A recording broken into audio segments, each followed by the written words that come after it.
පෘථිවියෙන් kilometre මිලියන 225කටත් වඩා ඈතින් පිහිටන අඟහරු ග්‍රහයාගේ පෘෂ්ඨය ගැන අපි දන්නා තොරතුරු ප්‍රමාණයෙන් භාගයක තරම්වත් අපි අපේ සාගරය ගැන දන්නවාද?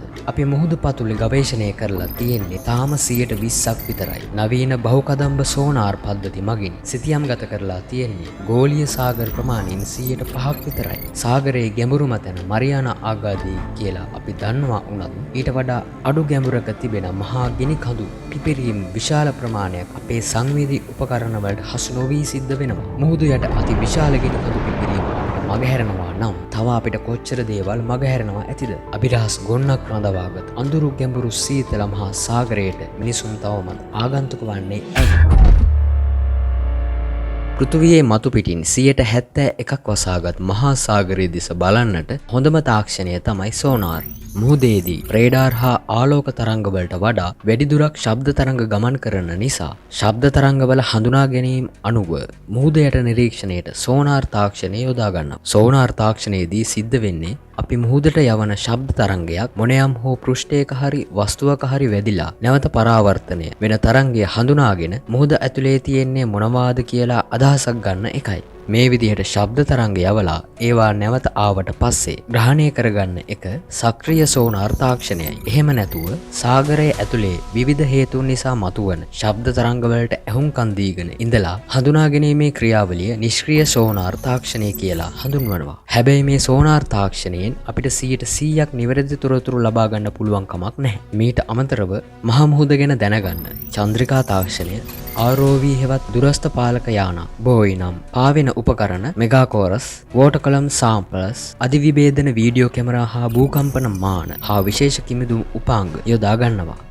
හැබැයි කොච්චර තාක්ෂණයේ දියුණු වුණත් අපි තාම දන්නේ මහා සාගරයෙන් 120ක් ගැන විතරයි. අභ්‍යවකාශය ගැන අපි දන්නා තරම්වත් මහා සාගරය ගැන අපි නොදන්නේ ළඟාවීමට තියෙන බාධක නිසායි. ලොකුම ප්‍රශ්නය ගැඹුරත් සමග ඇතිවන පීඩනයයි. ගොඩබිමේ හැදී වැඩෙන අපිට මුහුදු මට්ටමේදී වායුගෝල පීඩන එකකට මුහුණ දෙන්න වෙනවා. ඒ කියන්නේ වර්ග අඟලකට රාත්තල් 14.6ක පීඩනයක්. ඒ කියන්නේ මුහුදු මට්ටමේදී ඔයාගේ ශරීරයේ සෑම වර්ග අඟලකටම රාත්තල් 14.6ක බලයක් යෙදී තිබෙනවා. ඒක ඔයාට දැනෙන්නේ නැත්තේ ඔයා මේ පරිසරයේ හැදුණු වැඩුණු කෙනෙක් නිසායි. ඒත් ඔයා සාගර ජලයේ පහළට යන්න ඔයාගේ ශරීරය මත එල්ලවන පීඩනය බලය වැඩි වෙනවා. මීටර 10ක් ගැඹුරට ගියොත් තවත් එක් වායුගෝල පීඩනයකින් පීඩනය වැඩි වෙනවා. ඔයා මීටර 5000ක් ගැඹුරකට ගියොත් මුහුදු මට්ටමේදී ඔයාගේ ශරීරයට දැනෙන පීඩනයට වඩා 500 ගුණයකින් වැඩි වෙන පීඩනයක් යෙදෙනවා. මරියානා ආගාධය සාගරයේ දැනට හඳුනාගෙන තියෙන ගැඹුරුම ස්ථානය. මේ ස්ථානයේදී ඔයාගේ ශරීරයේ මත යෙදෙන පීඩනය වර්ග අඟලට රාත්තල් 15750ක් තරම් විශාල අගයක් වෙනවා. ඊළඟට ගැඹුරු සාගරයේ අධ්‍යයනයට තියෙන බාධාව තමයි දැඩි අඳුර. මුහුදු මට්ටමේ ඉඳලා මීටර 200ක් ගැඹුරු සීමාවේ සිට සූර්යාලෝකය ලැබීම දුර්වල වෙන්න පටන් ගන්නවා. සාගරයේ ගැඹුර හා හිරු එළිය වැටෙන ප්‍රමාණය අනුව සාගරයේ කලාප 3කට වෙන් කරනවා. මීටර 200ක් ගැඹුරක් දක්වා කලාපය ඊයොෆොටික් කලාපය සන්ලයිට් සෝන් විදිහටත් හඳුන්වනවා. මේ කලාපයේ හිරු එළිය හොඳින් විනිවිද ගියත් මීටර 200 සිට මීටර 1000 දක්වා ගැඹුරු කලාපය හිරු එළිය විනිවිද යන්නේ මද වශයෙන්ුයි. ඩිස්ෆොටික් කලාපය නැතිනම් ට්විලයිට් සෝන් විදිහට මේ කලාපය හඳුන්වනවා. ඊයොෆොටික් කලාපය ආරම්භ වන්නේ මීටර 1000 සීමාවෙන් ගැඹුරටයි. මේ කලාපයේ හිරු එළිය කියා දෙයක් නැහැ. গুপ্ত අඳුර පැතුරුණු වෙනම ලෝකයක්. මේ ගැඹුරු මුහුද තවත් කලාපවලට වෙන් වෙනවා. මීටර 1000ත් 4000ත් අතර කලාපය බාතුපලෝචි කලාපය නැතිනම් මිඩ්නයිට් සෝන් විදියටත් මීටර 4000ත් 6000ත් අතර කලාපය ඇබිසොෆෙලාජික් නැතිනම් ඇබීස් ලෙසත් මීටර 6000කට වඩා ගැඹුරු කලාපය හැඩෝෆලජි සෝන් නැතිනම් හැඩල් සෝන්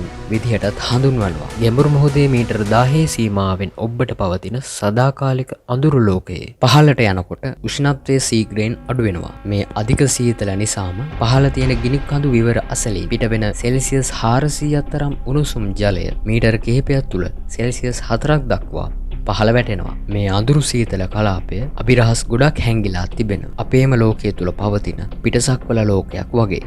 මරියානා ආගාධයේ දැනට අපි හඳුනාගෙන තිබෙන මුහුදේ ගැඹුරුතම ප්‍රදේශයයි. මරියානා ආගාධයේ ගැඹුරු ස්ථානය චැලෙන්ජර් ඩීප් විදිහට හඳුන්වනවා. ඒක මීටර 10924ක් ගැඹුරුයි. ඔයාට එතන ඉන්න පුළුවන් නම් අලි 1800කගේ බර එකපාර ඔයාගේ ඇඟේ හැම තැනකටම එල්ල වෙනවා. පෘථිවියේ උසම කන්ද එවරස්ට් කන්ද මරියානා ආගාධය තුළට ගිල්වන්නට පුළුවන් නම් කන්ද මුදුනේ ඉඳලා මුහුද මතු පිටට තවත් අඩි 7041ක් ඉතුරු වෙනවා. මරියානා ආගාධය බටහිර පැසිෆික් සාගරයේ මරියානා දූපත්වලට කිලෝමීටර් 200ක් නැගෙනහිරින් පිහිටලා තිබෙනවා. මේ ආගාධය කිලෝමීටර් 2500ක් දිග, කිලෝමීටර් 69ක් පළල මහා ආගාධයක්. මේ වගේ සෑහෙන ගැඹුරු තියෙන ස්ථාන කිහිපයක්ම පෘථිවියේ විවිධ සාගරවලත් සොයාගෙන තිබෙනවා. හැබැයි මේවා ගවේෂණය කරන්න පුළුවන් වෙලා තියෙන්නේ 0.0 ගාණක් විතරයි.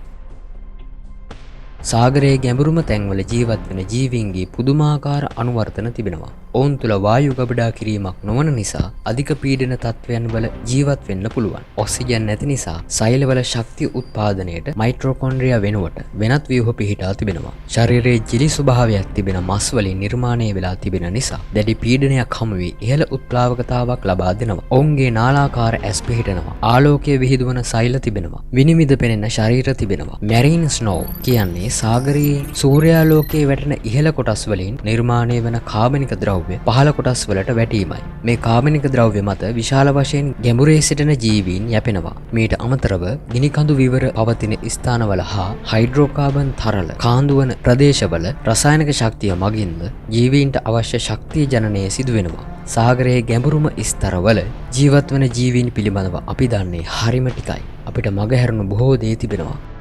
මුහුදයට කිමිදෙන්න හැමෝටම බැහැ. ඒකට විශේෂ පුහුණුවක් අවශ්‍යයි. අඩු උපකරණ සංඛ්‍යාවක් එක්ක කිමිදෙන ආකාර කිහිපයක් තිබෙනවා. ස්කින් ඩයිවින් නැතිනම් ෆ්‍රී ඩයිවින් කරන කෙනෙක් නම් ඔවුන් මුහුදේ කිමිදෙන්න මුහුණු ආවරණයක් හා පාදවලට යොදන පිහිනුම් ආධාරක විතරක් යොදා ගන්නවා. බාහිරින් ඔක්සිජන් සැපීමක් ගෙනියන්නේ නැහැ. මෙයාලට මුහුදේ යන්න පුළුවන් සාමාන්‍ය ගැඹුර අඩි 40ක් විතර වෙනවා. ස්කූබා කිමිදෙන්නන් ශරීරයට සම්බන්ධ කරපු ඔක්සිජන් සැපයුමක් සහ අනෙකුත් උපාංග සමග කිමිදෙනවා. ඔවුන්ට සාමාන්‍යයෙන් මුහුදේ අඩි 170වත් 350ත් අතර ගැඹුරකට යන්න පුළුවන්. ඒ වගේම විනාඩි 45ක් වගේ එක දිගට මුහුද යට රැඳෙන්නත් පුළුවන්. වඩාත් ගැඹුරු සාගරයේ කිමිදීම සඳහා ADS නැතිනම් ඇටමොස්ෆියරික් ඩයිවින් සූට් යොදා ගන්නවා. මේ සන්නහ ඇඳුම ඇතුලේ ඉන්න පුද්ගලයාගේ ශරීරයට නියත වායුගෝල පීඩන එකක පීඩනයක් ලබා දෙනවා. අඩි 2300ක් දක්වා ගැඹුරකට කිමිදෙන්න මේ ADS එක ඇතුලේ ඉන්න පුද්ගලයාට පුළුවන්. මීට අමතරව විශේෂ යානාවලින් ඕනෑම ගැඹුරකට යන්න පුළුවන් වුණත් ගවේෂණය කරන්න පුළුවන් සීමාව ඉතාම සීමිතයි. ඒ වගේම ගැඹුරු සාගරයේ සෑම විටම අවදානම් පොඩි අතපසු වීමකින් මිනිස් ජීවිත ගණනාවක් එකපාර විනාශ වෙලා යන්න පුළුවන්. මේ නිසා සාගරයේ ගැඹුරේ ගොඩක් දේවල් තවමත් අභිරහසක්. මේ වගේ තවමත් විසඳන්න බැරි අභිරහස් කීපයකින් එකක් ගැන බලමුද? මහරෑ අපි කවදාවත් අහලා නැති ශබ්දයක් ඇහුණොත් මොන වගේ හැඟීමක් ඇති වෙනවද?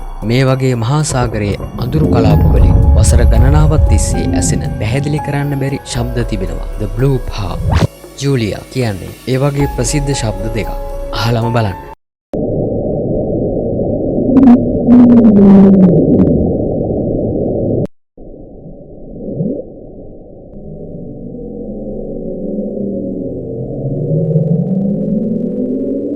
මේ ශබ්ද සාගරයේ විශාල අයිස් කුට්ටි එකට ඇතිල්ලීමකින් හෝ වෙනත් ස්වභාවික හේතුවක් නිසා සිදුවන බව සමහර විද්වතුන් මත පළ කළත් ඒවා තවමත් නිශ්චිත කරගෙන නැහැ. ගොඩක් අය හිතන විදිහට මේ ශබ්ද ඇති කරන්නේ අපි තාමත් අඳුනගෙන නැති සාගරයේ අඳුරු ගැඹුරේ ජීවත් වෙන විශාල සතුන්ගෙන් කියලයි. හිතාගන්න බැරි තරම් රහස් ගොන්නක් සැඟවිලා තිබෙන අපේ ලෝකයේම තිබෙන අපිටම නුහුරුම ස්ථානය වන අඳුරු සීතල ගැඹුරු සාගරයේ තවත් අභිරහස් සමගින් නැවත හමුවෙමු.